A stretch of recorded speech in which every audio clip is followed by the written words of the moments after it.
Nicaragua, gente que no vende patria. Bienvenidos y bienvenidas a Sin Fronteras. Buenos días. Hoy es 12 de mayo de 2023.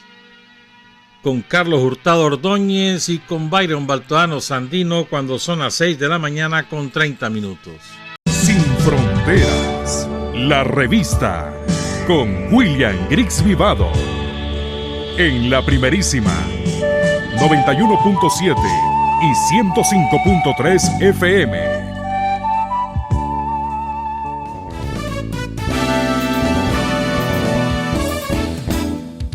Sin fronteras para decir la verdad. Sin fronteras, trabajar, avanzar, combatir, vencer. Sin fronteras.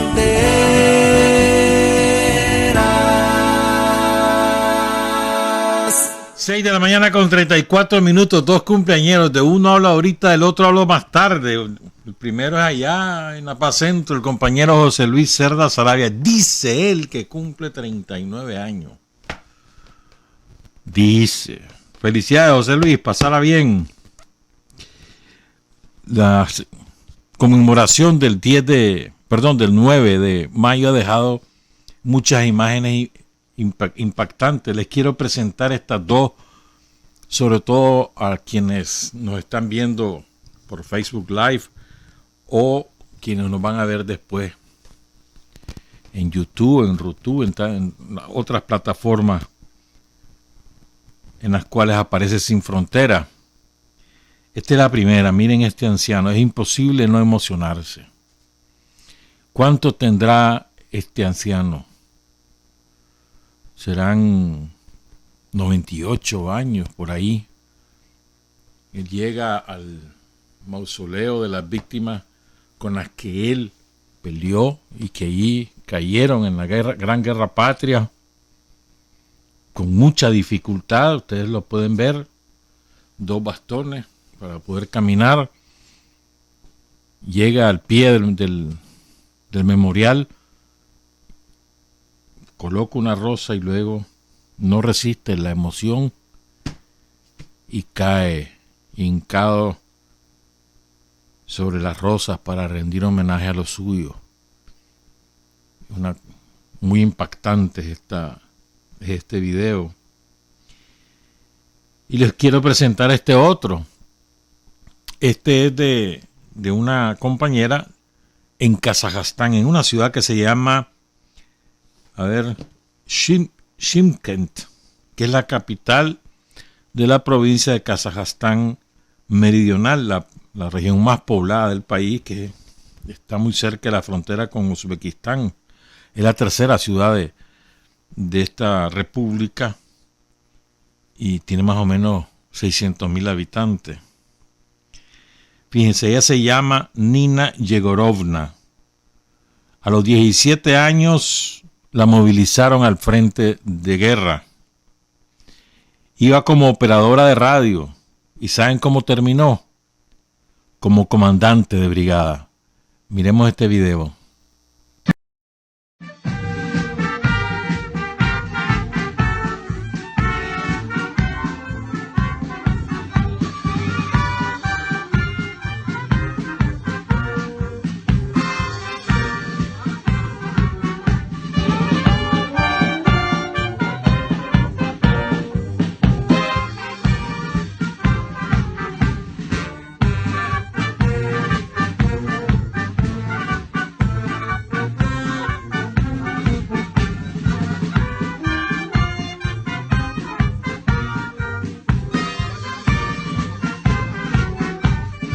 La melodía es Katyushka, una de las más populares de los pueblos de la Unión Soviética y sigue siendo popular, como ustedes escuchan, también en Kazajstán, que ya no es parte de la Unión Soviética porque ya no existe, pero no es parte de Rusia tampoco. Y la interpretaba una banda militar y ustedes pudieron ver a la compañera, ¿no?, cómo sale de su casa emocionada, llorando. Cuando veo a estos ancianos yo me imagino 60, 70 años atrás, 80 años atrás. Ahorita los vemos viejitos, mirá, les cuesta caminar. ¿Cuánta historia hay ahí? ¿Cuánto heroísmo, cuánta valentía, cuánta hidalguía?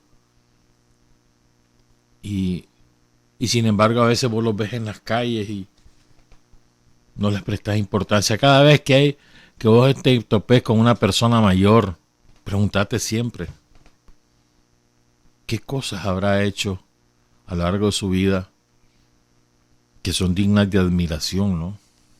No importa si hayan sido soldados o no. Es emocionante. Bien, son las 6:39. Ayer fue, hoy, a ver, ¿cuándo fue 11? Ayer, ¿no? Hoy es 12. Ayer fue el 44 aniversario del asesinato de los hermanos Pastrán y de otros compañeros en el barrio La Providencia, en León. Y ya contamos cómo fue esto hace como 1 año o 2 años. ¿Qué fue lo que ocurrió? Llegó la EBI al barrio porque un oreja había denunciado que en la casa de los hermanos Pastrán había un buzón. El oreja le decían vacinilla, porque era una vacinilla el maldito. Y él llevó a la EBI 60 guardias, 2 becatos, un camión repleto. Llegaron, sacaron a los chavalos y ahí mismo los asesinaron. Reinaldo Antonio, Manuel de Jesús, Juan Ramón, Alfonso José y Carlos Bernardo Pastrán. Ahí también acribillaron a un chavalo vecino que estaba allí, Norlando Pérez. Y en el camión venían, el mismo convoy había capturado a 3 muchachos más. Genaro Lezama, Marvin Guido Flores y Benita Muñoz. Masacre.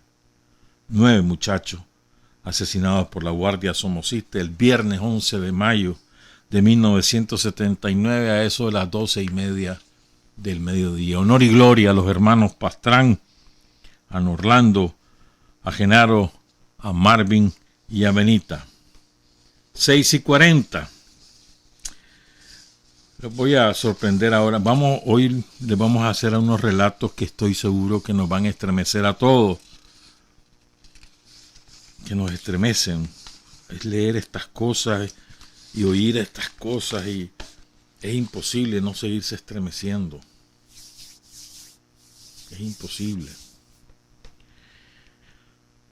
Y yo creo que no tenemos derecho a olvidar y por eso hay que recordarlo.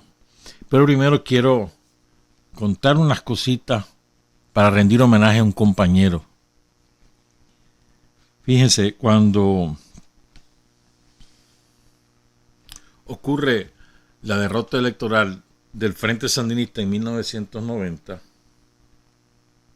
entre otras cosas, una fuerza que quedó descolocada, por decirlo de alguna forma, fueron los compañeros revolucionarios del Frente Farabundo Martí para la Liberación Nacional, el FMLN,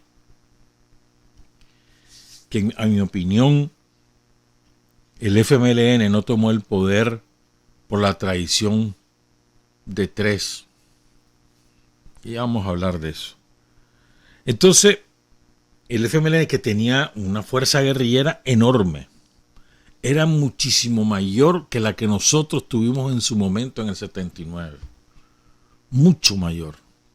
Además, entrenados, muy organizados. Entonces, el 20 de noviembre de 1990, poco antes empezó la ofensiva, una ofensiva brutal que hizo el FMLN. Llegó a la capital, al barrio de los más ricos de aquella época. Ahora ya no, pues el Escalón, ahora es una zona comercial. Hasta un hotel, me acuerdo, el Holiday Inn, llegaron, entraron. Fue espectacular aquello.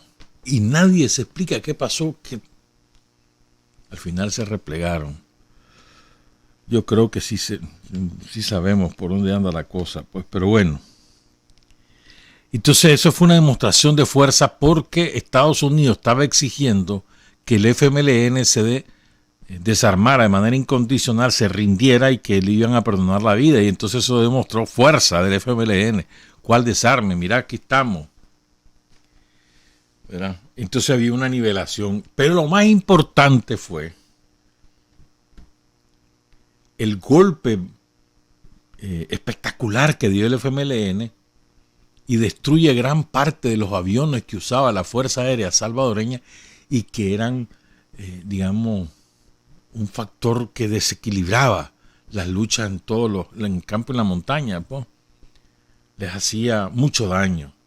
Y ahí la Fuerza Aérea quedó reducida a la mínima expresión. Y más importante es que el 25 de noviembre, una avioneta Cessna se desploma en el oriente de ahí por Morazán, en El Salvador. Y en la avioneta, ¿verdad?, encuentran 25 misiles tierra-aire, en su mayoría SAM-7 soviético. Y había uno que era Red Eye, ojo rojo, de fabricación estadounidense.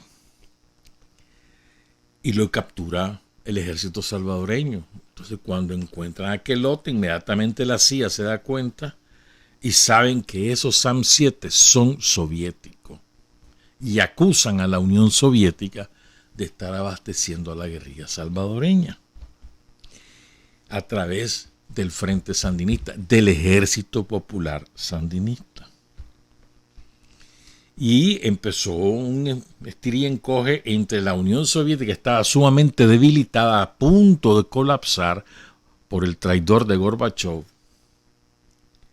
Y entonces empiezan a amenazar a Nicaragua y a presionar a la Violeta y a Humberto Ortega. Y Humberto Ortega se rindió. Incluso Alfredo Cristiani, que era el presidente de El Salvador, rompe relaciones con Nicaragua. El 14 de diciembre, el embajador norteamericano en Managua, Harry Schlaudeman, le hizo saber al gobierno de Nicaragua que el FMLN tenía los misiles tierra-aire SAM-7, SAM-14 y acusó al ejército de ser el responsable de entregar esta arma. Para el 1 de enero más o menos salió un comunicado del ejército de Humberto diciendo que ellos no habían sido, que habían sido unos ex militares los que se habían robado los SAM-7 y se los habían entregado al FMLN. ¿Verdad? Y le demandan. Bueno, Nicaragua había formado un protocolo, ¿verdad?, con la Unión Soviética, de manera de que esos SAM-7 no podían ser transferidos a ningún otro destino, tenía que ser en Nicaragua. En aquel tiempo el embajador de la URSS en Nicaragua era Valery Nikolayenko. Y le informa a Bernard Aronson, de triste recordación, subsecretario de Estado para Asuntos Latinoamericanos, que Humberto Ortega le había asegurado que desde antes del desarme de la contra, que ocurrió en abril, marzo, abril, mayo, junio, el ejército no le había dado ninguna arma al FMLN. Pero viene el secretario de Estado de entonces, estaba gobernando George Bush padre. El secretario de Estado era James Baker y le entrega al canciller de la desfalleciente Unión Soviética, Edward Shevardnadze, los números de cada uno de los cohetes SAM-14 y SAM-16 que habían encontrado, una avioneta que cayó en Usulután, no en Morazán, y que correspondían a unos entregados por la Unión Soviética al ejército en febrero de 1986. Entonces viene Estados Unidos, como ahí va un Red Eye, que es gringo, y ese Red Eye seguramente el ejército se lo incautó a alguna de las bandas de asesinos que pululaban por Nicaragua, y seguramente a esa banda se lo entregó a Estados Unidos. Entonces, como Estados Unidos no podía reconocer que se lo había dado a la contra, no lo podía hacer oficial porque entonces el gobierno de Estados Unidos incumplía una disposición que era ley del Congreso de Estados Unidos, entonces le mandó lo que se llama un non-paper, es decir, un papel sin membrete y sin firma, pero que se lo entrega el embajador de nicaragüense aquí a la Violeta, y también se lo dan a la Shevardnadze. El número de los misiles capturados por el ejército de la contra eran 13 Red Eye.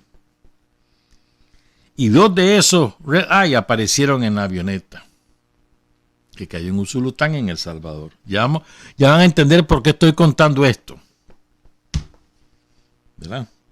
Entonces le exigen a la Violeta, que a su vez le exija a Humberto Ortega que entregue un listado de dónde están esos misiles. Viene Humberto Ortega y le dice a la Violeta: mira, lo que pasa es que esos SAM-7 y esos SAM-14 se los robaron de los almacenes del ejército 2 capitanes del ejército y el ex mayor, dijo él, pero es un mayor retirado, Odell Ortega. ¿Ya? Y la tensión era muy grande entre la Comandancia General del FMLN y el Frente, en particular con Humberto Ortega, que había sido hinchi pinchi, uña y carne, y sigue siendo, con Joaquín Villalobos, un traidor, el hombre que asesinó a Roque Dalton. Y en mi opinión, el hombre que traiciona esa ofensiva. Él era el jefe del Ejército Revolucionario del Pueblo, el ERP, y tenía la mayor cantidad de hombres en armas. Y las mejores armas las tenían ellos. Y él es el que da la orden de repliegue. Para mí él es el traidor, pero bueno. Entonces, el 1 de enero del 91, el ejército informa públicamente que 4 exoficiales del ejército habían entregado esos misiles y los echan presos. A Odell y a otros compañeros. Y también echan preso a 11 compañeros salvadoreños, que son los que reciben los misiles y los llevan, o los trasladan, perdón. ¿Estamos claros? Odell Ortega, otros 3 compañeros y 11 salvadoreños. Estos muchachos salvadoreños lograron salir libres después de los acuerdos de paz de Chapultepec. A Odell y a los otros compañeros los amnistía la Asamblea Nacional por una iniciativa del Frente Sandinista que presionó y negoció. ¿Verdad? La Violeta mandó al canciller, creo que el canciller en ese momento era Dreyfus, a explicarle a Cristian: mira, no, hombre, mira, esto fue un libretazo, vos sabes que yo no controlo a Humberto Ortega, que eso me están haciendo la vida imposible y no sé qué, no, con el cuento. El FMLN emitió un comunicado y desmintió, fíjense bien, porque es que el comunicado del ejército acusó a Villalobos. Villalobos se enfureció, porque además era vinchi pinchi, ya te repito, de Humberto Ortega y Joaquín Cuadra, eran así, ¿ves? Unos negocios, hermano. Bueno, el FMLN tomó distancia también de los ataques al Frente Sandinista. Dijo que reafirmaba su gratitud y sus lazos fraternales con el pueblo de Nicaragua y con el Frente Sandinista. Y llamó al movimiento revolucionario nicaragüense internacional a no confundirse. Dice: a partir de hechos que son producto de la realidad objetiva en la que se desenvuelven nuestros procesos, pero que en nada cuestionan el carácter revolucionario de los procesos nicaragüenses y salvadoreños. Ahora viene el otro incidente. Yo digo que por eso digo que este Villalobos es un traidor. El 2 de enero, unos chavalos guerrilleros del Salvador, tres compañeros creo que eran, en el departamento de San Miguel, en una localidad que se llama San Francisco, que es parte del municipio de Lolotique, derriban un avión, y ese avión era de los Yankees. El piloto era un yankee llamado Daniel F. Scott, que murió al caer el avión. Y los dos tripulantes que iban era un teniente coronel del ejército de Estados Unidos, David Pickett, y un cabo, Ernest Dawson. Pongan cuidado en lo que pasó. Entonces cae la nave, creo que era, no me acuerdo si era un avión o un helicóptero, cae, está muerto el piloto, están heridos los otros dos. Llegan los chavalos, los guerrilleros, cuando ven el avión ahí que tenía armas y otras cosas, entonces agarran todo y se jalan y dejan a los heridos. Llegan y le informan a su jefatura, miren, acaba de pasar esto, hicimos esto, no regresen y maten a esos cabrones. Y regresan y los matan. Bien hecho, hermano. Ah, no, vino Villalobos y los entregó. Que eso no era parte de la manera de actuar, y entonces los entregó al ejército salvadoreño. Ah, qué maldito. Queriendo él que nosotros somos demócratas. Ah, bueno. En fin, entonces inmediatamente el ejército, como el gobierno de Estados Unidos, que había suspendido la ayuda militar, se la reanudó a partir de ese incidente. Y el FMLN vino y le devolvió al ejército 7 SAM-7 y 10 SAM-14 de todo el lote. Si el FMLN se ha conservado esos misiles, otro gallo hubiera cantado. Pero el traidor de Villalobos hizo eso.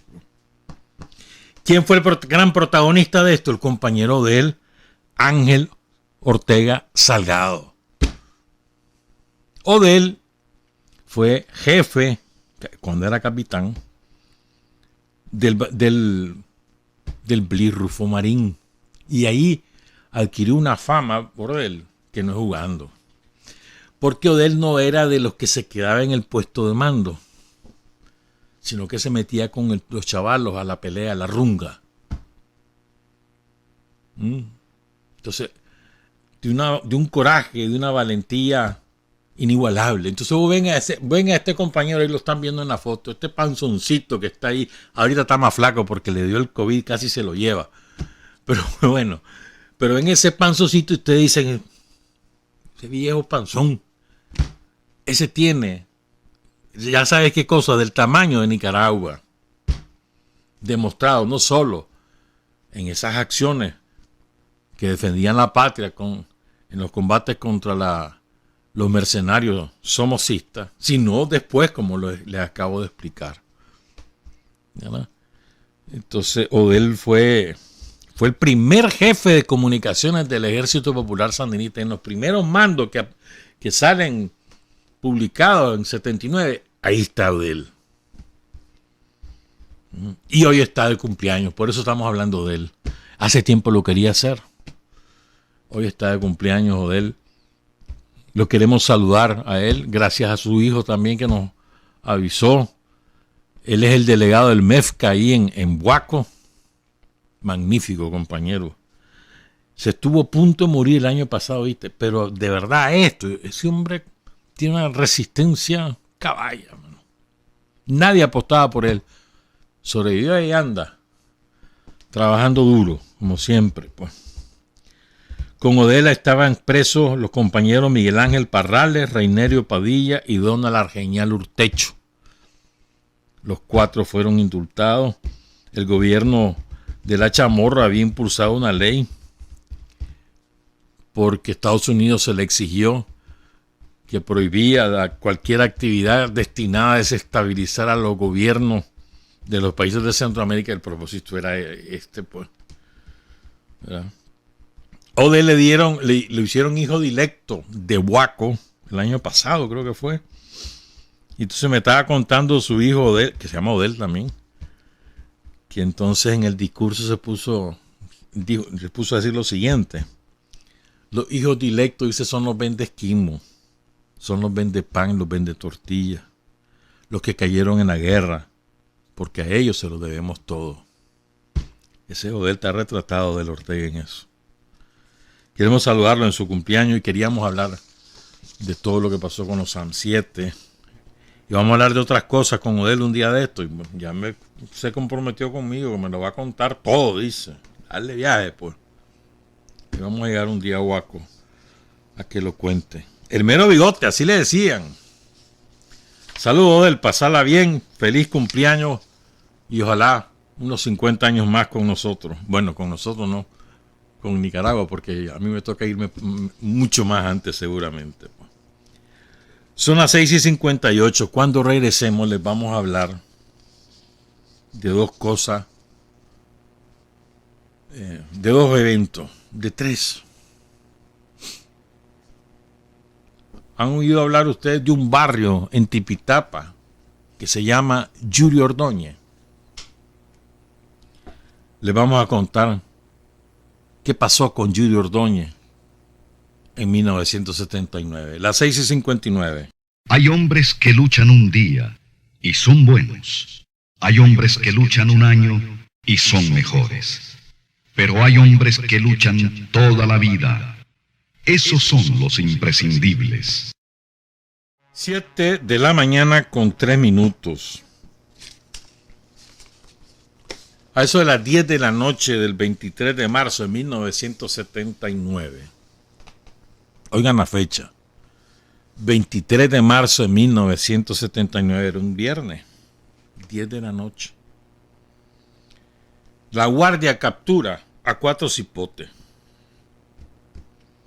Elías Osejo Ordeñana, de 13 años, 13. Ramón Norori Gómez, 15 años. Modesto Jarquín, 15 años. Y Yuri Ordóñez Ortiz, de 17 años.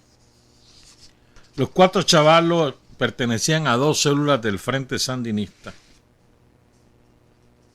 Fueron capturados en lo que hoy se conoce como el reparto Loma Verde de Tipitapa. Parece, bueno, no importa, después luego.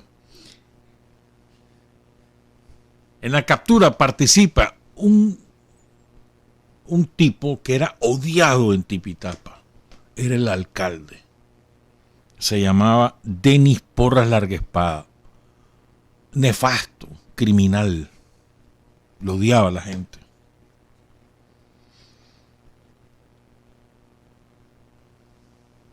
Los capturan y apenas los capturan empiezan a torturarlos a todos, ¿verdad? Creo que a los 3 chavalitos los soltaron por ser muy niños. Pero a Yuri lo dejaron porque era el mayor. Primero se lo llevaron al comando de la Guardia. A punta de golpes. Después se lo llevaron a los sótanos de la seguridad somocista. Quedaban aquí en la Loma de Tizcapa. Después se lo llevaron a la central de policía, que era lo que es hoy la Yac Delgado. Las cárceles de la aviación se le conocía. Y por último a Yuri se lo llevan a la cárcel Modelo. En todos esos lugares, tortura. Diario los sacaban a los chavalos, que después los sueltan antes de ir a la Modelo, que es donde llevan a Yuri, lo sacan. Pero diario los sacaban a darle su maquiada. Ya saben lo que es eso, pues su golpiza, sobre todo en las noches.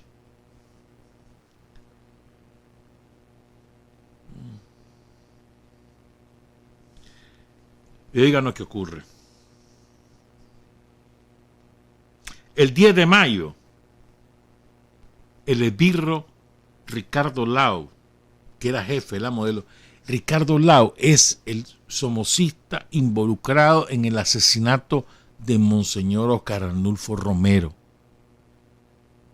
que ocurrió un año después. Él fue uno de los involucrados junto con el que ya se murió de cáncer, junto con Roberto Dawinson, que era el jefe de los Cuadernos de la Muerte. Esos son los que matan a Monseñor Romero. Ese Ricardo Lau era el jefe de la Modelo. Llama a la mamá de Yuri Ordóñez. Le dice que llegue a la cárcel. A doña Consuelo Ortiz, ya murió doña Consuelo. murió el 1 de diciembre de 2020. Entonces llega doña Consuelo y dice, mire, aquí está su chaval, ahí se nos murió, lléveselo. Pero no lo puede velar. Y no vamos a permitir que nadie la acompañe. Es usted y su familia, nada más. Y así fue. Y la patrulla de la guardia detrás, la familia, el féretro con Yuri, llegaron a enterrar.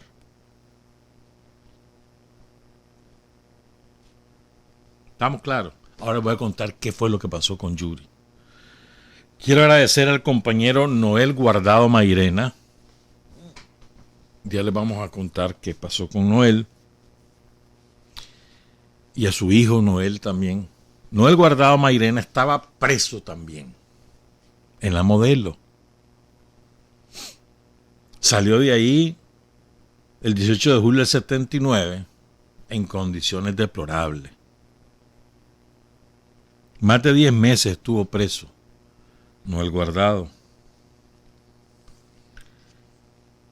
Y él nos escribió su testimonio sobre Yuri. Yo escuchaba desde mi celda en la cárcel Modelo, donde la guardia nos tenía presos a mí y a Manuel Obando, que era un viejo comunista, colaborador del Frente que vivía en el sector F de Villa Venezuela. Su casa, la casa de Manuel Obando, era casa de seguridad de la guerrilla urbana. Y ahí nos captura la guardia en un operativo y otra vez una traición porque nos vende una mujer oreja de la seguridad somocista. Entonces caen preso Manuel Obando, creo que ya falleció, y Noel Guardado Mairena. Estaban en la casa de Manuel Obando, los denuncia una mujer oreja somocista, y lo llevan a la Modelo. Sigue el relato de Noel Guardado Mairena. En las noches torturaban a Yuri igual que a todos nosotros. Yuri era un chavalo de unos 17 o 18 años, delgado, de hombros anchos. Creo que trabajaba en una vulcanización en un barrio de Tipitapa, junto con otros hipotes menores que él. Ya se los dije los nombres. Escuchábamos cómo lo agarraban a patadas unos torturadores coreanos o vietnamitas. No preciso de dónde eran ellos, pero eran extranjeros. De noche eran las torturas. Y con las botas lo agarraban a patadas, golpeándole los testículos y la cabeza. Casi muerto lo regresaban a su celda. De día, entre varios, lo llevábamos chineado a bañar a unos chorros de agua y se le desprendían de su cabeza trozos, coágulos de sangre con cabello. Era terrible ver al chavalo así. Los gritos y quejas por las torturas llega un momento que ya no se escuchan y asumís que ya lo mataron. Todo esto sucedía entre marzo y mayo de 1979. Pero lo peor se dio a inicios de mayo, que nos torturaban más seguido, hasta que Yuri muere por las torturas constantes y la guardia, de forma degenerada, manda a llamar a su mamá que lo llegara a retirar. Nos indignó y recrudecieron las torturas sobre nosotros. Recuerdo a otros presos en celdas vecinas como Carlos Carrión Cruz, Adrián Mesa Hijo, que ahora es un traidor, y otros muchachos del CUN y del FER. Yo, Noel Guardado Mairena, salgo libre, torturado y con fiebre amarilla el 18 de julio. Una vez que van siendo liberadas varias ciudades del país y la guardia salía huyendo dejando a la cárcel Modelo sola. Logramos salir de la celda porque algunos guardias de bajo rango, los rasos, entregaban las llaves para que pudiéramos salir. Y lo más impresionante de esto, compañeros, Yuri tenía información de militantes del Frente en Tipitapa. de casas de seguridad en Tipitapa, de ubicación de buzones en Tipitapa. A él lo torturan desde el día que lo echaron preso. Estamos hablando desde el viernes 23 de marzo. Lo torturan esos 8 días de marzo, los 30 días de abril y los primeros 10 días de mayo. Estamos hablando de casi 50 días torturado. Jamás habló. ¿Cómo se sabe que no habló? Porque nunca hubo cateo a ninguna de las casas, ni a ninguno de los buzones, ni ningún chavalo del Frente Sandinista fue capturado después que a él lo echaron preso. Y él sabía todos esos nombres y esas ubicaciones. Y oigan qué bestialidad de tortura la que sufrió Yuri, que se le desprendían los coágulos de sangre de la cabeza cuando lo bañaban, que no podía caminar, que había que llevarlo en andas para poderlo medio lavar de la sangre que cubría todo su cuerpo. Imaginen ese espanto. Ese Yuri Ordóñez, un chavalo que trabajaba en una vulcanizadora, que tenía 17 años. Desgraciadamente no pude hallar la fecha de nacimiento. Me falló mi amigo de Tipitapa. Pero que te demuestra, digamos, las calidades de valores, de moral que tenía Yuri. Extraordinario. Ayer fue su aniversario. Hay una estela ahí en Tipitapa. El barrio de Yuri Ordóñez, cuando vas por la carretera vieja de Tipitapa, queda así a mano derecha, entrando a Tipitapa, como el segundo barrio que te topas, creo que es el segundo o el tercer barrio, a mano derecha. Ese es el barrio de Yuri Ordóñez. Impresionante. Y te imaginas a la pobre madre cuando llega a la modelo, doña Consuelo Ortiz, y vea el cuerpo de su hijo así, destrozado. Te imaginas clase de dolor inenarrable. Cuando te digan que la época de la dictadura era buena, pensá en Yuri Ordóñez. Cuando te digan que la guardia no se portaba tan mal como nosotros, recordá a Yuri Ordóñez. 17 años, asesinado a punta de torturas en la cárcel Modelo. El 10 de mayo de 1979 culminó su suplicio, su calvario. Porque eso fue, me imagino que Yuri, me imagino yo, que él debía haber dicho, mátenme de una vez, ya no aguanto. Me imagino yo. ¿No? Destrozada la cabeza, me imagino que todas sus costillas fracturadas, sus brazos, los testículos deshechos. ¿Te imaginas ese dolor? Y ese chavalo no habló. Bueno, de ese acero estamos hechos, hermano, o mejor dicho, de ese acero están hechos nuestros héroes, y nosotros tenemos que alcanzar alguna vez la dimensión de ese acero. Alguna vez debemos aspirar a llegar a esa solidez. Pero ese es un ejemplo del 79. Y ahora les quiero contar, bueno, yo no, pues voy a leer algo de lo que ocurrió en el 2018, que lo publicó ayer en su Facebook el compañero Edwin Mendoza, de la Juventud Sandinista. Él es el único que yo he visto que ha comenzado a contar las cosas que pasaron. En 2018 ya hemos relatado otro evento que Edwin publicó. Y también aquí es la famosa frase de Edwin, ¿no?, que estuvo aquí con Tirsa para el 19 de abril creo que estuvo aquí. La famosa frase de Edwin de que la principal elección no es para nosotros, sino para ellos, que con el frente no se juega, con Daniel no se juega. Y dice Edwin, dijeron que la juventud había quemado la sede de la alcaldía del Distrito 6 y que le llegábamos a dejar buses, jalupolis, etc.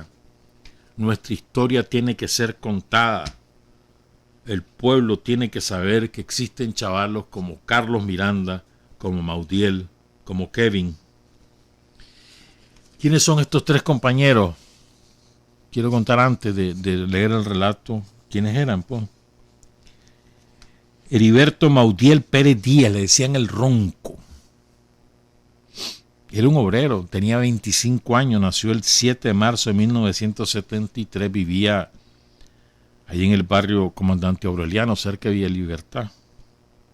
Hijo de Margarita Díaz Aguirre. Lo asesinaron el 30 de mayo. En el acto, ¿te acuerdas que iba a haber un concierto aquí en la Hugo Chávez? A ese concierto venía la caravana donde matan al cipote de Jalapa, ¿se acuerdan? Ahí en la Trinidad. Y aquí en Managua, los pistoleros asesinaron a Heriberto y a Kevin. Él llegó, lo llevan muriéndose, iba ensangrentado al hospital Dávila Bolaño, al militar. Ya estaba en el nuevo hospital, en el nuevo edificio. Pero ya llegó muerto a las 5:30 de la tarde. Le habían pegado un balazo en el pecho. Se lo pega, porque comienza el terror, ¿verdad? Porque los chavos iban caminando rumbo al concierto. Y empieza el terror. Ahí por el estadio, por la uni. Chavos comienzan a correr y allá lo agarraron por el Jonathan González. Ahí le metieron el balazo. Quiero recordar alguna frase de su familia. Decía doña Margarita Díaz Aguirre, el propio 30 de mayo, ahí en la sala de espera del hospital Dávila Bolaño. Yo soñé hace 3 días que estaba ensangrentado. Yo no pido nada, porque la justicia va a venir desde arriba. Los hombres se han equivocado porque no tienen conocimiento de la palabra de Dios. Esto da dolor, da tristeza, porque el himno de Nicaragua dice: salve a ti, Nicaragua, en tu suelo ya no ruge la voz del cañón. Y andan con el cañón matando a los jóvenes. Andan con la saca asesinando, son un montón de hipócritas. Por eso les hago un llamado a todos ellos que se arrepientan, que se conviertan a Cristo y que no anden matando, porque la palabra de Dios dice: no matarás.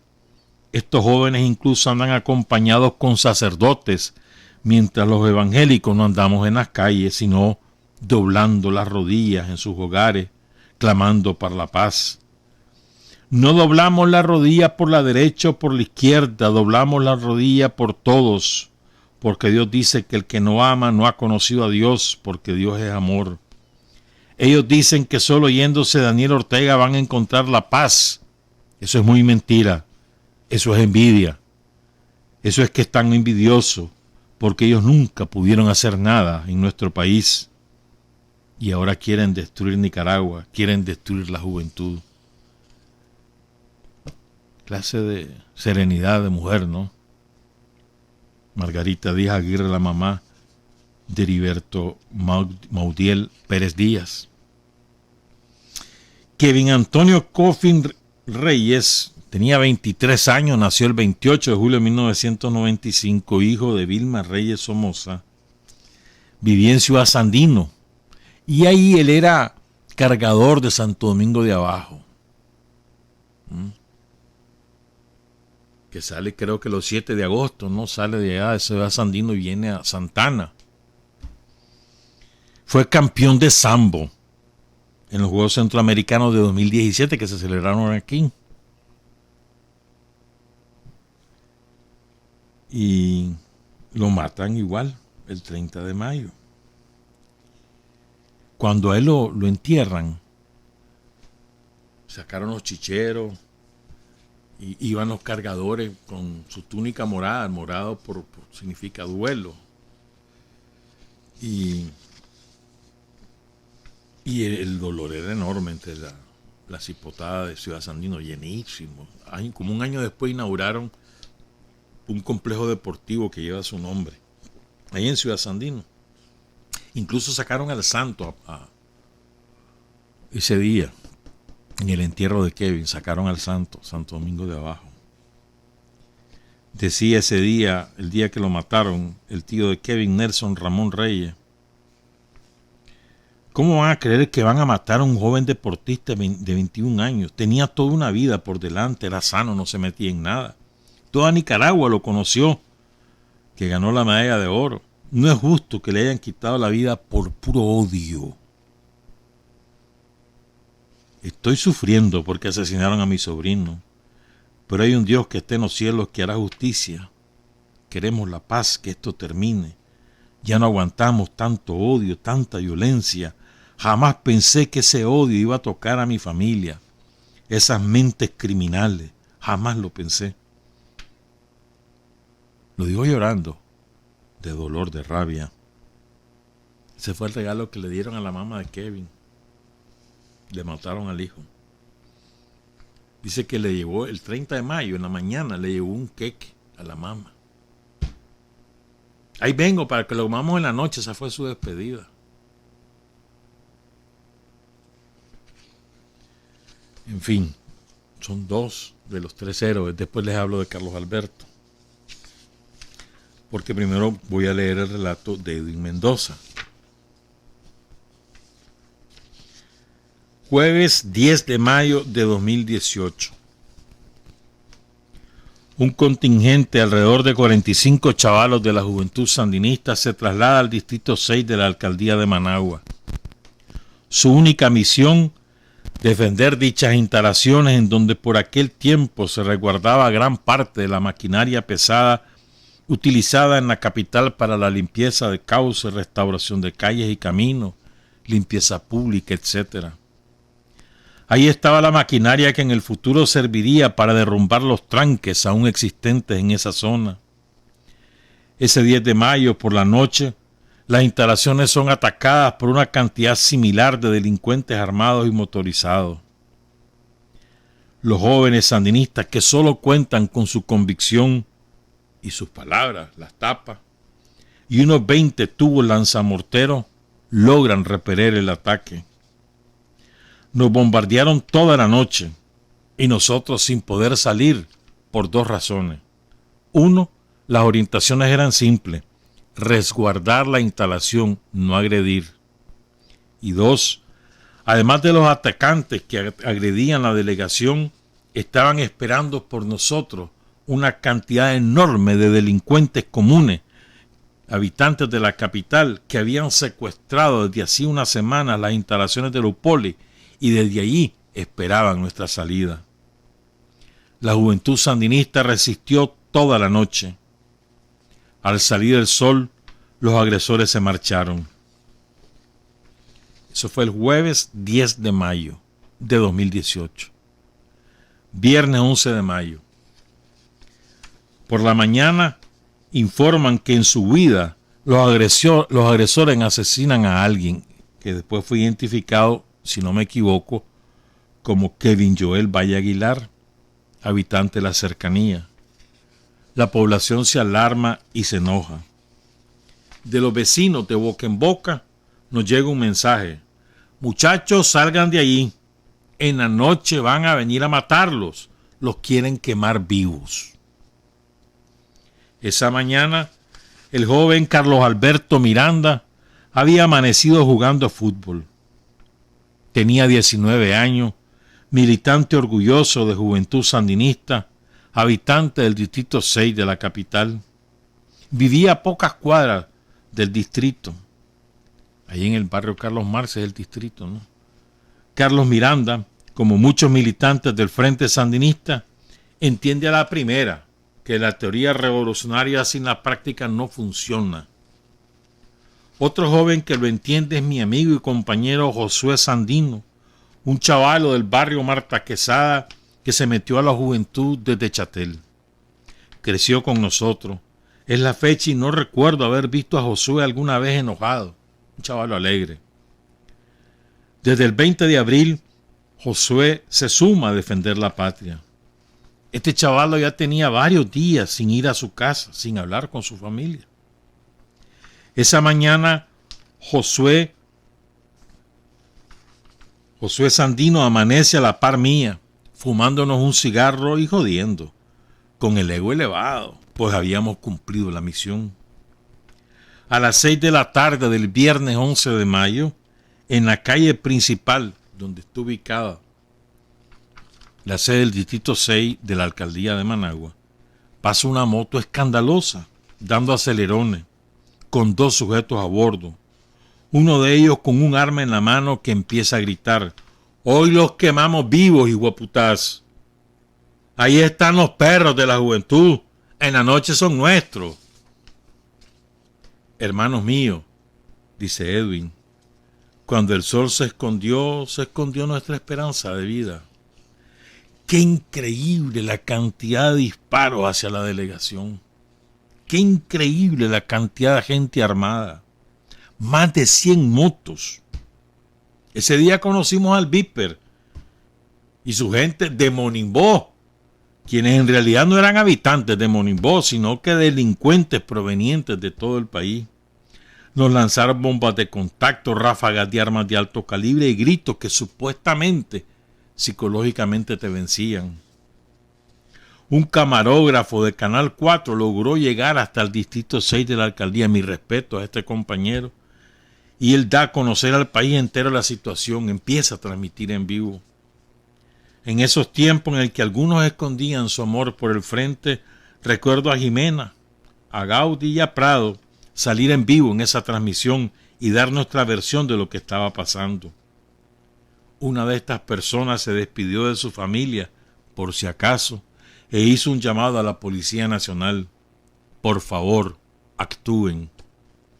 Recuerdo la llamada que hacían los padres de familia a sus hijos. Hijo, ¿qué es eso? Eso que suena es un AK. Decime y yo llego. Prefiero que me maten a mí. Amor, ¿qué haces ahí?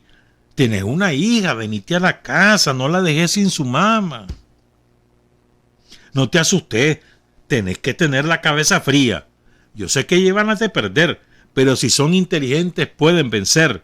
Yo sé que vas a volver. Tenés que agacharte. Va a llegar el momento en que tengan que salir. Si eso pasa, avanza agachado. Venite ya, tu mamá está llorando. Frase que de las conversaciones telefónicas que sostenían los chavalos que estaban ahí en la alcaldía, en el Distrito 6, la delegación de la Alcaldía de Managua en el Distrito 6, y que las relata Edwin. Continúa el relato. Soportamos horas, miedo absoluto. Lograron rodearnos y de repente una luz chiquitita y rojita empieza a alumbrar nuestras camisas. Quiero recalcar algo. Ninguno de los allí presentes tenía experiencia militar de ningún tipo. No estábamos a la altura del combate. Nos sobrepasaban en cantidad y armamento. Solo contábamos con las 2 escopetas de los guardias de seguridad y un compañero que andaba su pistola 9 milímetros. El coordinador de la Juventud Sandinista de Managua, que estoy seguro nunca se imaginó en una situación como esta y se portó a la altura, como el dirigente que es, aprueba el consenso de la mayoría de que la mejor defensa es el ataque. Se decide que salgan 20 compañeros, nadie obligado, tenías que ofrecerte. Esto con el fin de hacerles creer a ellos que la Juventud Sandinista está lista para el enfrentamiento y meterles en miedo. Las brigadas saldrían cada cierto tiempo para impedir su avance mientras salía el sol, mientras amanecía.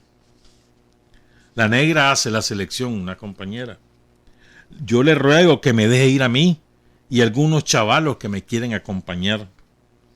De esos 20 compañeros que salen, 8 son del Distrito 2. Vamos 10 con tubos lanzamorteros y 10 con mochilas llenas de municiones para los tubos lanzamorteros.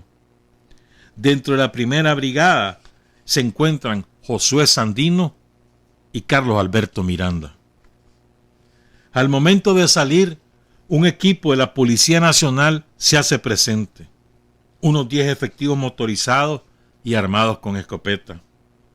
A punta de disparos al aire, empiezan a repeler a los atacantes y crean las condiciones para que la juventud sandinista salga.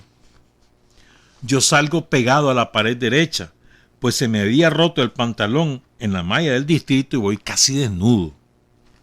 Pegado a la pared izquierda, avanza junto a nosotros un oficial de la policía lanzando bombas lacrimógenas para que el humo dificulte que ellos vean que vamos avanzando. Voy de norte a sur, buscándolos a ellos. Josué me lleva a la mochila con morteros y los cigarros. Juan va detrás de mí con otro tubo. Con eso me basta y no me fijo en el resto. Voy adelante, voy al frente.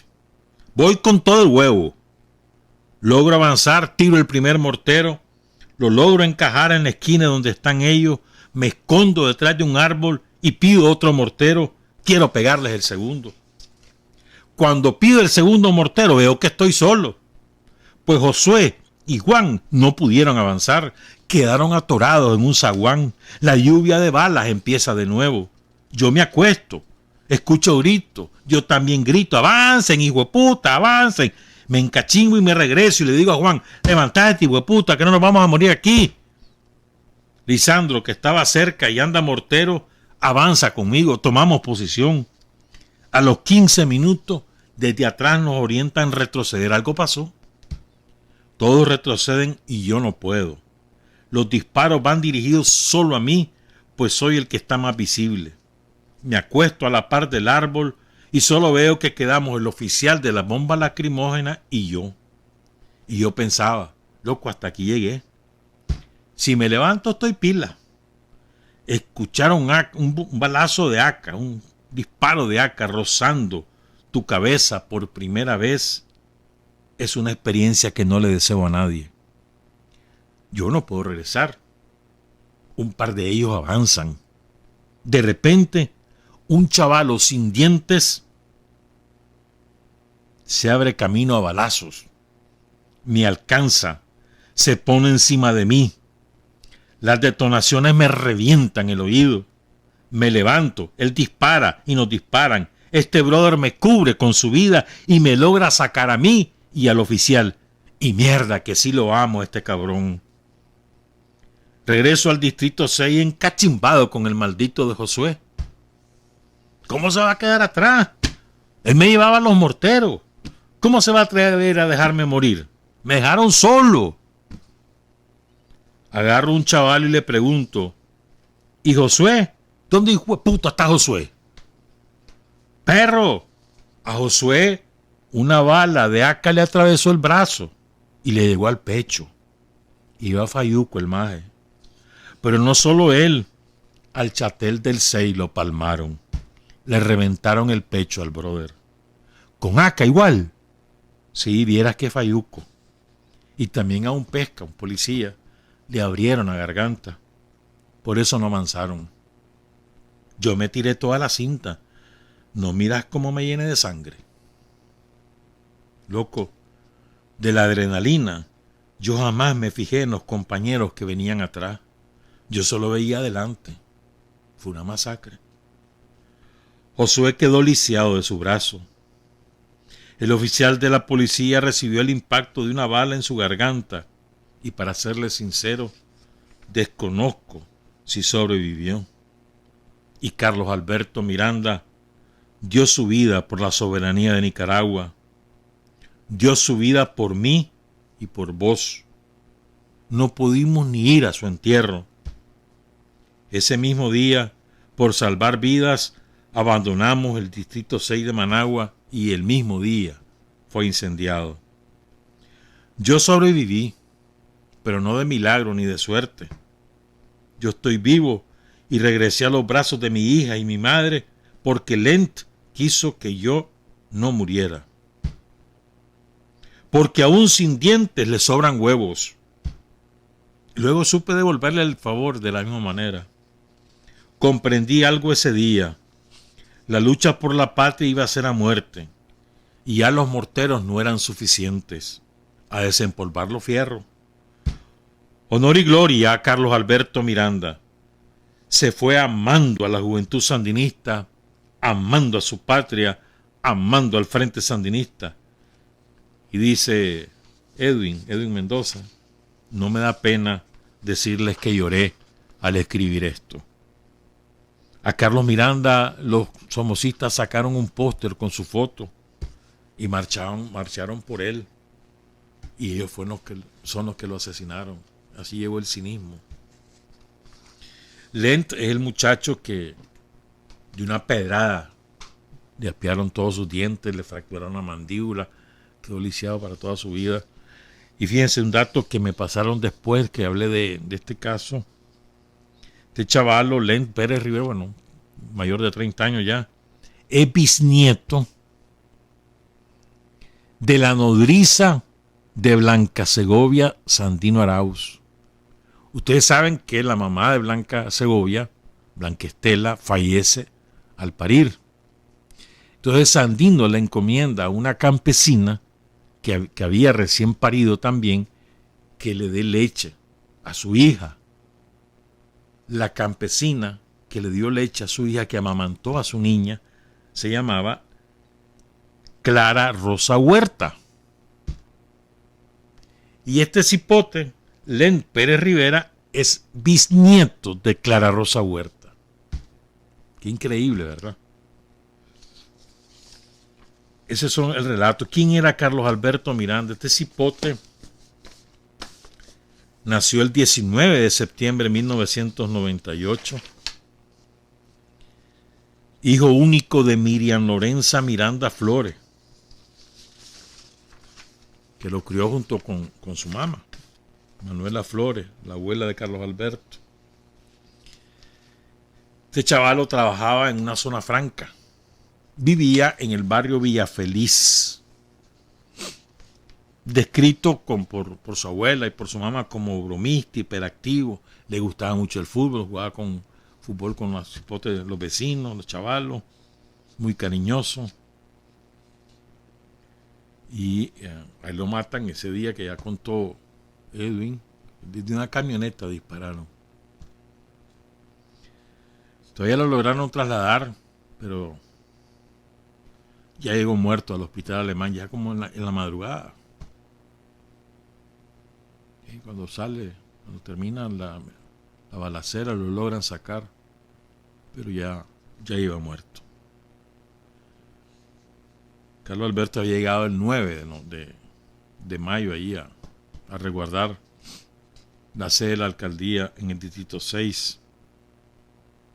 Fue sepultado en el Milagro de Dios, en el cementerio Milagro de Dios. Y ese día también mataron al chavalo un vecino del barrio. Entonces, ¿por qué les he contado esto? Porque fíjense, Carlos Alberto Miranda, Kevin, estos chavalos que les he contado, asesinados por los tranqueros malditos, tranqueros somocistas.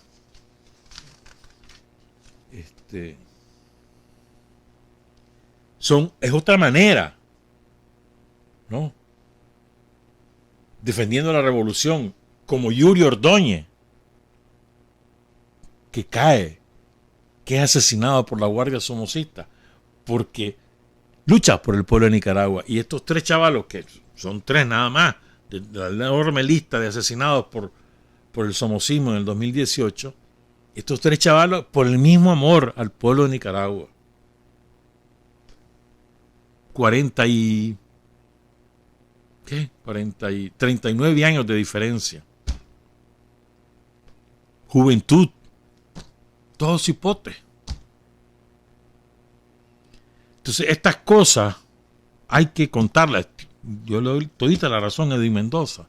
No solamente porque no puede ser que quede sembrada la idea del somocismo, en la opinión pública internacional sobre todo, y entre algunos en Nicaragua, sino porque hace falta que los que no somos jóvenes sepamos cómo se fajó la juventud sandinista en la lucha contra el somocismo en el 2018. Es muy importante, creo yo, que no solamente los veteranos se enfrentaron al somocismo, los chavalos de la juventud hicieron lo propio, y la prueba son sus caídos, sus asesinados, como Carlos Alberto Miranda, o como Heriberto Maudiel Díaz, o como Kevin Antonio Coffin Reyes. Esa es una prueba. Y fíjense, o sea, es lo que hemos dicho en otras oportunidades. O sea, lo último que uno quería cuando ya triunfamos allá en el 79, lo último que uno quería es que el pueblo de Nicaragua, la juventud nicaragüense, volviera a vivir cosas como las que nosotros habíamos vivido. Y vino la guerra, ¿verdad?, que nos impuso Estados Unidos, y otra vez la juventud. Bueno, terminó la guerra, perdimos las elecciones, regresó el somocismo, lo logramos derrotar en el 2016 y dijimos, bueno, ahora sí, que nunca más vuelva. Y vos viste a Daniel haciendo filigranas para aguantar y con una paciencia enorme para que no hubiese pleito con los gringos, que no hubiese pleito con la burguesía. Incluso se incorporó a la burguesía al proyecto nacional y no hubo forma. Y entonces vino el 2018. Algo que creímos que no volvería a pasar nunca. Que no era posible que los chavalos volvieran a ser asesinados por el somocismo. Y volvió a pasar. Y eso es muy doloroso, muy doloroso. Pero también es motivo de orgullo, es estimulante saber cómo la chavalada se fajó. Hubo chavalos que no, es cierto, como hubo viejos que no. Hubo de todo, como la vida. Pero ese cipoterío que se fajó no solo allí en el Distrito 6, en muchos otros lugares de Managua, que se fajaron y que derrotaron el somocismo, agarraron una experiencia que, o sea, eso fue como un curso intensivo de doctorado, de 2 doctorados sacaron en 3 meses. Y eso los queda grabado para toda la vida. Lo forja, les temple el acero. Y son chalos que no difícilmente van a rendirse después de lo que han vivido. Entonces creo que es muy importante recuperar todos estos eventos ocurridos en 2018 desde esta perspectiva, desde la perspectiva de la lucha, de los combates que se protagonizaron. No solamente hubo allí, ¿verdad? Después podés hablar de todo el chavalero que se involucró de manera voluntaria y que se incorporó a las patrullas de la policía para ir a botar todos los tranques. Claro. También se puede hablar de eso. Por eso te digo, hay que recuperar todo lo ocurrido, porque no es posible que nosotros demos vuelta a la página, como que ya pasó, ya lo derrotamos, no pudieron ni podrán, que así es, pero no, que no hablemos de eso, pues ya está, ya pasó. No, es al contrario, hablemos de eso, contemos esas cosas, hablemos de los protagonistas, hablemos de los caídos. Claro que sí, es mi opinión, ¿verdad? Y eso nos fortalece desde el punto de vista moral, a nuestras convicciones, a todas las generaciones. Aquí no estamos hablando de edades, a todas las generaciones. ¿Verdad? Tengo aquí que, a propósito de esto, antes de seguir con estas reflexiones, es que quería recordar esto. Mario Cruz me mandó esto temprano, lo que pasa es que no dio tiempo de incorporarlo, pero tal vez la podés poner alguna de estas fotos, pues. Pero es que ayer, creo que ayer fue el que me decía Mario, 13 de mayo, o sea, hoy es 12, mañana sería el aniversario de cuando secuestraron los tranqueros y el cura, el párroco de Jinotepe, Juan de Dios, secuestraron a Ferson Castillo. ¿Por qué es importante recordar esto? Este muchacho, Ferson Castillo, militante sandinista, claro, lo secuestran y lo acusan de espía. Entonces, si hay una movilización de toda la chavala y el frente presionando para que entreguen al chavalo, ¿verdad? Lo agarraron en la gasolinera ahí en Jinotepe.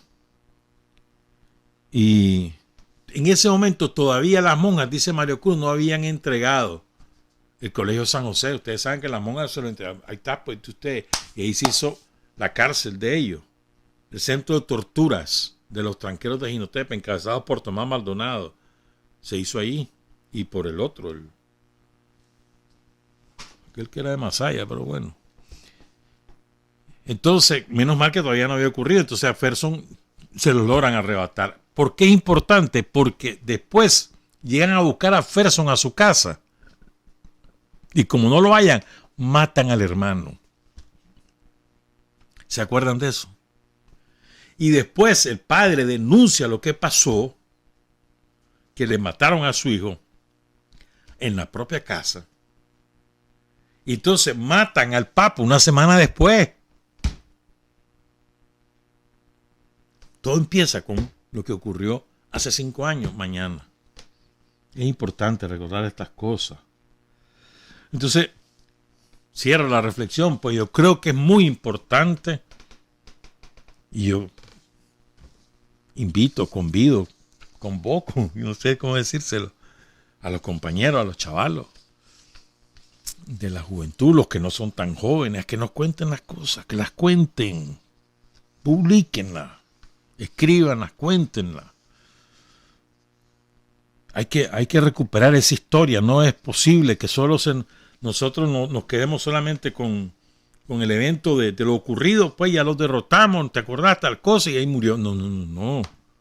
Sí que no, la derrota no se hizo por arte de magia.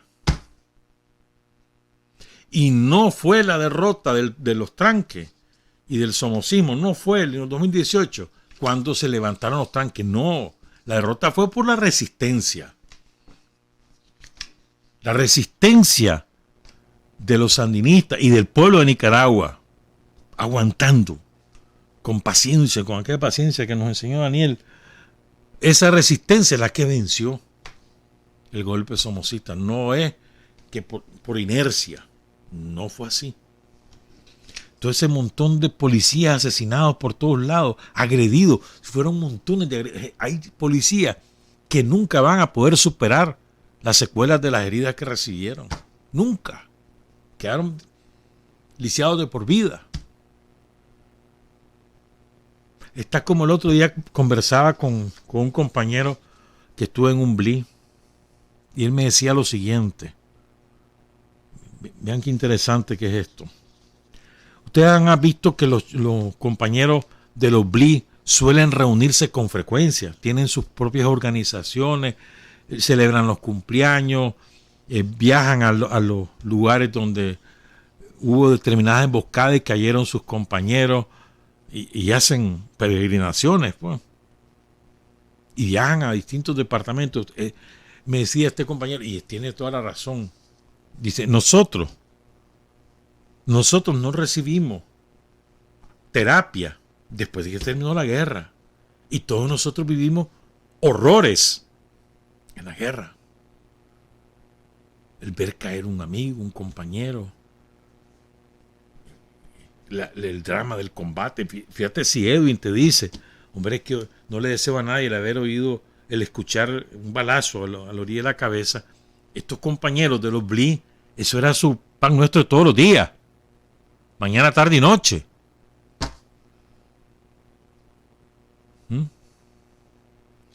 Entonces, a estos compañeros les sirve de terapia esas reuniones entre ellos mismos y empezar a contar y que me pasó esto y que me pasó, ¿te acuerdas aquel día? Entonces van desahogando y es verdad, eso es verdad. Bueno, lo mismo ocurre ahora. Lo que pasaron estos cipotes de la juventud en distintos sitios, no solo en Managua, en León fue dramático también. Aquellas pasaron como 3 o 5 semanas, no me acuerdo cuánto, encerrados los compañeros sandinistas, la juventud y el frente en el departamental del frente, y eso fue espantoso. Ni comida tenían los compañeros. Pero lo mismo pasó en otros lugares, en Masaya. ¿Qué me vas a contar de Masaya? Jinotepe, Diriamba, Estelí, Matagalpa. Si fue horrible lo de Matagalpa, Sébaco. Hay montones de lugares. Entonces, todos esos muchachos y esos compañeros que no sean muchachos, todo el mundo vivió sus propios traumas. Y una manera de sanar esos traumas es contar las cosas. Hay que contarlas. Para recuperar esa historia. Para también recuperar esos ejemplos, decaídos o no. Y fortalecer, repito, nuestra moral. Me parece que es sumamente importante. Los invito, pues. Ahí me está escribiendo uno ahí que dice que ya tiene. Pues, juega, suéltelo. Suelten todo, hermano. Es importante. Y quiero cerrar con estos ejemplos diferentes. Bueno, no diferentes. Estos son compañeros vivos, ¿eh? Y me parece que es importante que también, o sea, en vida, compañero, en vida,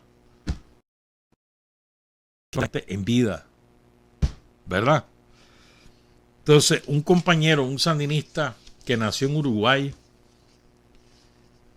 y se regresó allá, pero fue militar de los Bravos aquí en Nicaragua.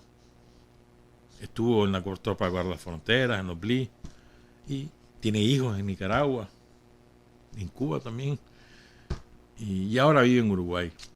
Pero él vive contando cosas. Yo sigo y me parece importante. Se llama Nelson Aire Gularte.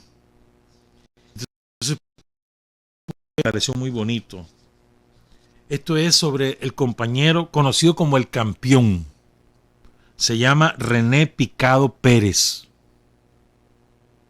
¿Verdad? Y voy a leer lo que él cuenta. De extracción campesina, René Picado Pérez, el campeón. Dice, nuestro hermano de lucha, compañero y amigo, guerrillero combatiente del Frente Sur, amigo y discípulo de Den Pastora, al triunfo de la revolución pasó el curso de superación cultural junto al Conejo, 33, Leo, Rompemonte, Los Paivas.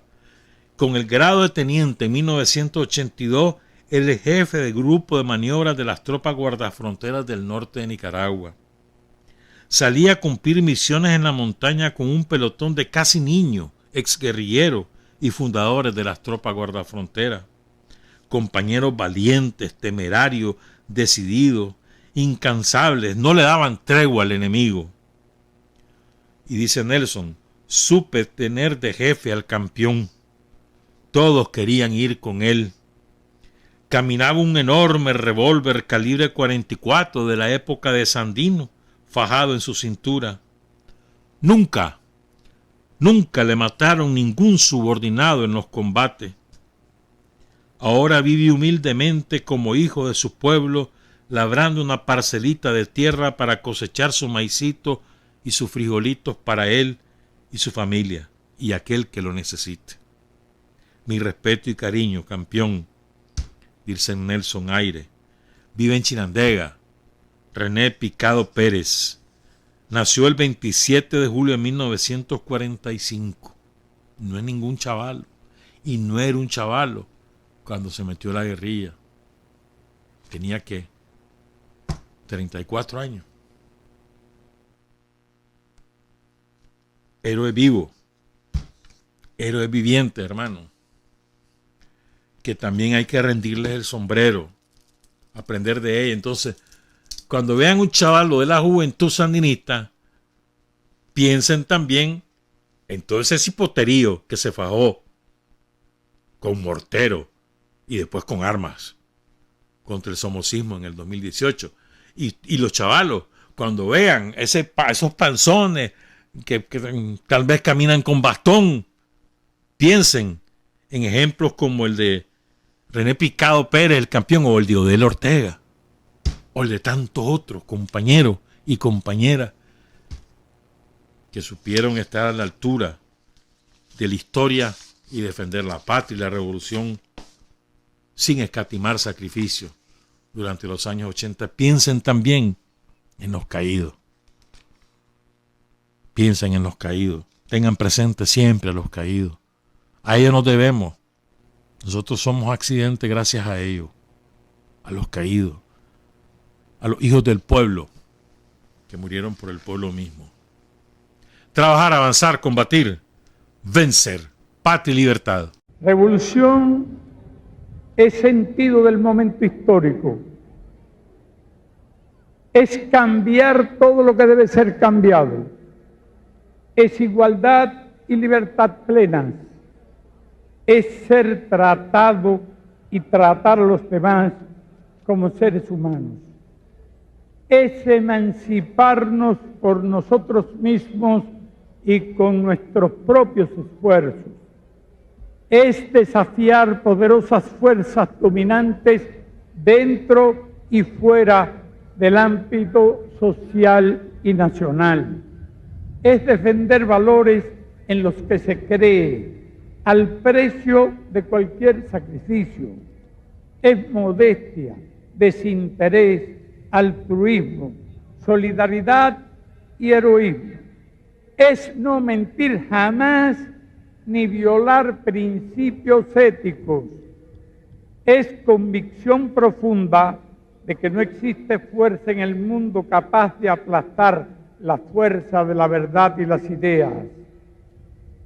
Revolución es unidad, es independencia, es luchar por nuestro sueño de justicia para Cuba y para el mundo, que es la base de nuestro patriotismo, nuestro socialismo y nuestro internacionalismo.